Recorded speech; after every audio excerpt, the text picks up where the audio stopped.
Bueno, muy buenos días a todas, todes y todos. Bienvenidas a La Frívola, la sección del tablero de Canal Red en la que hablamos de moda, política, banalidades, gilipolleces y en general todas esas cosas que a los señoros no les parece que sean importantes. Y bueno, por si alguien no se ha enterado, este fin de semana se han celebrado los premios Goya, la verdadera fiesta de la democracia, ese momento en que la crème de este país y también la clase política se viste con sus mejores galas. Y yo ayer, claro, pues me puse manos a la obra para preparar un programa en el que hoy pudiésemos hablar del vestido de Adolfo Domínguez de Yolanda Díaz, del rollito 007 de Pedro Sánchez o del kimono de María Jesús Montero. Pero mirando por ahí, di con un asunto que me pareció bastante más importante para traer hoy aquí a La Frívola, porque además era algo sobre lo que ni yo misma, con todos mis sesgos de privilegio, había caído en la cuenta. Y es que resulta que estos han sido probablemente los Goya más antirracistas a los que hemos asistido, ¿no? Multitud de personalidades llevaban símbolos visibles de apoyo al pueblo palestino. El actor Salva Reina se hizo súper viral por ese momento en el que grita que ninguna persona es ilegal. Había nominaciones a varias películas que trataban asuntos antirracistas y algunas, como Sevillas de Kibu, hasta recibieron premios. Fueron constantes las denuncias al presidente Donald Trump. En fin, aparentemente el antirracismo fue el leitmotiv político que este año parecía impregnar la gala. Premios a Zetangana aparte, que para eso lo dejamos para otro programa. Pero bueno, la cosa, sin embargo, es que a pesar de toda esa apariencia, la presencia de personas racializadas como parte agente en la industria de nuestro cine brilló prácticamente por su ausencia.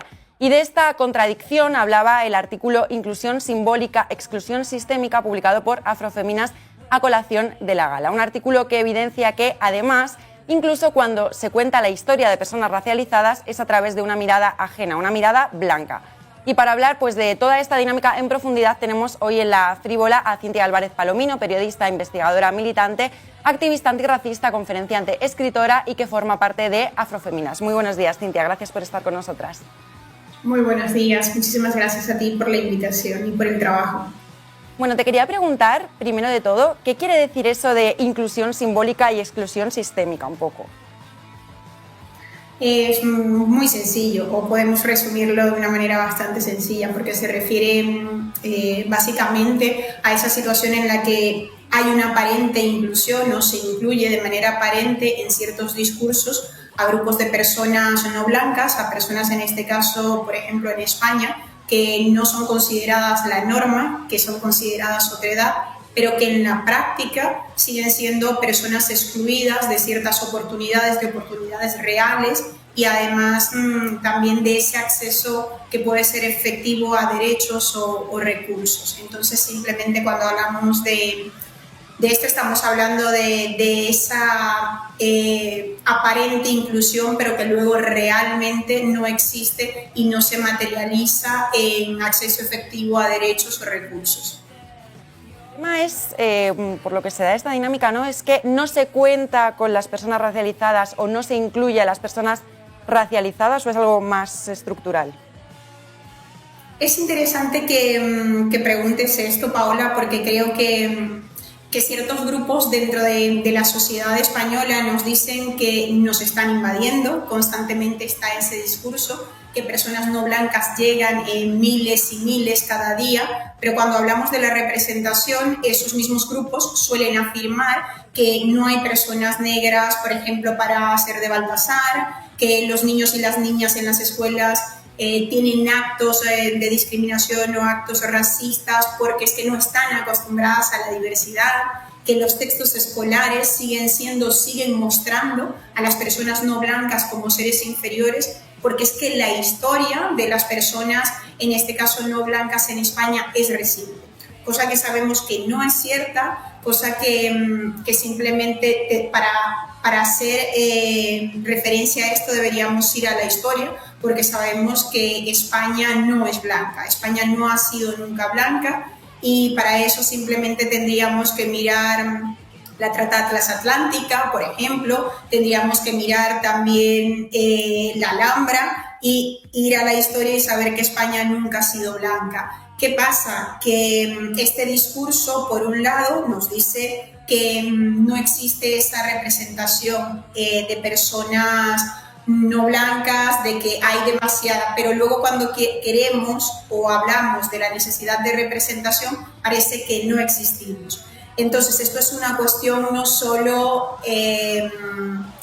de que no existan personas, es una cuestión de que es estructural y es sistémica. Estamos hablando de que España está negando la diversidad étnico-racial, está negando su relación con el continente africano, con la trata transatlántica desde hace muchísimo tiempo. No hay un reconocimiento de esa historia y por ello pues existe esa negación y existe esa imposibilidad de una representación positiva, sin duda. Entonces es estructural y es sistémico, está dentro de nuestra sociedad, está intrínseco y necesitamos abrir todo eso y debatir sobre ello y comentar sobre ello para poder desmontarlo, porque si no, no lo vamos a conseguir. En el caso de los Goya veíamos un ejemplo muy concreto, ¿no? Bueno, con todos los conflictos que ha habido con las películas, el cine, los reconocimientos en general últimamente, que parecía un poco como que, bueno, puede haber un reconocimiento a películas que hablan sobre personas negras, siempre y cuando no las hagan personas negras, películas que sean reconocidas que hablen de personas gitanas, siempre y cuando no sean personas gitanas las que las hacen, personas de América Latina, siempre y cuando no sean personas de América Latina quienes las hagan, ¿no? Parece que constantemente hay esa como mirada blanca que es la que tiene que dar el check a que sean historias que son dignas de tener esa difusión o ese reconocimiento cuando se pasan por nuestra mirada, al final, un poco colonialista. ¿Qué pasa, Cintia, cuando son otros quienes te están narrando y quienes te están representando con su mirada ajena siempre? Pasa que se nos limita a una única percepción, a una única forma de ser, cuando realmente las personas negras afrodescendientes, las personas no blancas, al igual que las personas blancas, somos diversas. Y esa representación, si bien es sesgada por esta historia de negación que he comentado anteriormente, está llena de estereotipos y de prejuicios. Y nos encontramos con cuestiones como la de Alcoy, por ejemplo, en la que nos parece algo normal la representación a través de la mofa, a través de unos labios grandes de una persona negra. No entendemos y no vemos de dónde está ahí el racismo. Entonces, cuando son otras las personas que nos miran y esas personas que nos miran tienen unos sesgos y unos estereotipos arraigados, sin duda, ante la negación de una historia compartida y centrada en la diversidad étnico-racial, esa representación nunca va a ser ni real, ni positiva, ni por lo menos cercana a lo que es o lo que encierra la diversidad étnico-racial y que forma parte de España. Entonces esa representación queda simplemente limitada y estereotipada.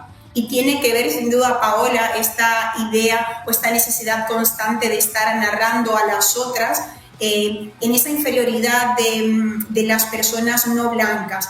El conocimiento se supone que lo tiene solo un grupo de personas. Esa superioridad solo viene dada por un grupo de personas. Entonces, nosotras siempre podemos estar como elementos de estudio, como personas de quienes hablan, pero nosotras no estamos, en la mayoría de los casos, ejecutando las ideas, nosotras no estamos desarrollando los proyectos ni estamos en primera línea. Siempre estamos siendo narradas o interpretadas por otras personas. Yo te quería preguntar también, para salir un poco de esta lógica solamente de la crítica, ¿no? Porque al final parece que con la crítica otra vez los sujetos blancos volvemos a estar en el centro porque es de cómo nosotras miramos, de cómo estamos hablando. Te quería preguntar también por alternativas, ¿no? Por ejemplos, por referencias de representación positiva de personas racializadas, negras, afrodescendientes, que podamos encontrar en el ámbito de la cultura o en distintos ámbitos de nuestra sociedad en general. Pues mira, tenemos muchísimos proyectos, muchísimos espacios que están siendo impulsados en España desde hace mucho tiempo. Me voy a centrar únicamente en España y sobre todo voy a llegar a esos puntos de los que más conozco, comparto por afinidad.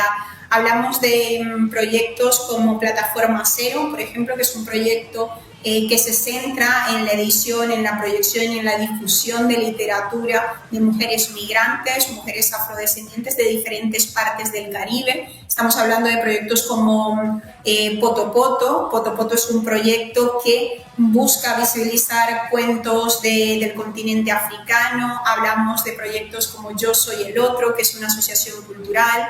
Proyectos todos gestionados por mujeres migrantes, mujeres afrodescendientes, que buscan de alguna forma posicionar a la mujer migrante negra o afrodescendiente como la narradora de su propia historia. A nivel personal, tengo el proyecto Mujeres Negras que Cambiaron el Mundo, y aquí hago un guiño para las personas que puedan estar interesadas, porque el día 11 es el Día de la Mujer y la Niña en la Ciencia, y dentro del proyecto Mujeres Negras que Cambiaron el Mundo está el primer libro en España que recoge las aportaciones de mujeres negras y afrodescendientes en el área de la ciencia, Mujeres Negras en la Ciencia.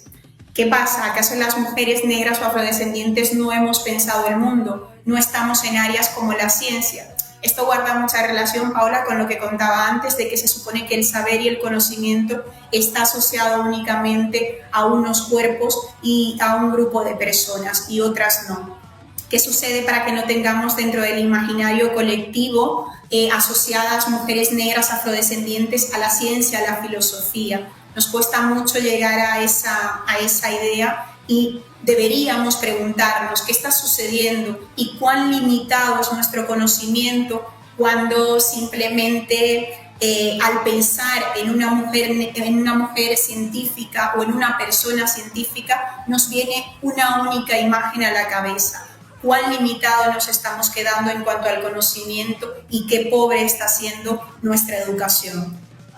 Muchísimas gracias, Cintia, por haber estado esta mañana con nosotras. Esperemos que sirva para interpelar un poco en todas las áreas y distintos ámbitos, en la ciencia, en la filosofía, en el cine, y que también las personas no racializadas y blancas nos sentamos un poco interpeladas, ¿no? y nos molestemos también quizá en buscar esos ejemplos y ponerlos en valor. Muchísimas gracias por estar con nosotras esta mañana. Nada, muchísimas gracias a ti, Paola, y ya por último aprovecho para invitar a las personas que puedan estar interesadas a la presentación del libro Mujeres Negras en la Filosofía en Madrid el sábado 15 a partir de las 7 en Espacio Afro. Muchas gracias. Pues muchísimas gracias a ti, Cintia. Ya habéis escuchado el día 15 de febrero en Espacio Afro la presentación de este libro.